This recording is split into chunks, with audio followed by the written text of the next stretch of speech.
These are the kids born here at Shambani Farm in the month of January and February 2019. They are about 26 kids that were born and survived. Otherwise there should have been 31 kids. The rest, 5 kids did not make it through.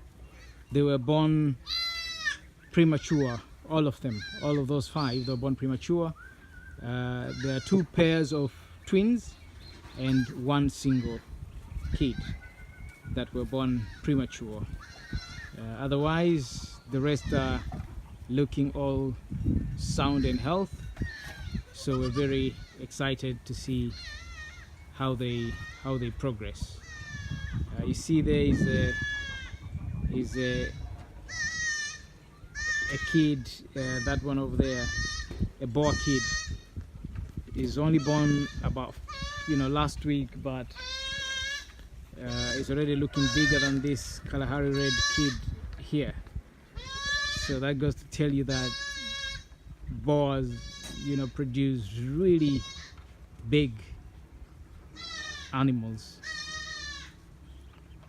But unfortunately, the 2 boars that were supposed to kid twins each had not miscarriage, but rather gave birth, but prematurely.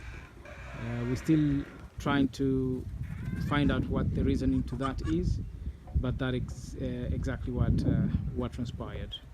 So that's it from Shambani Farm. Cheers.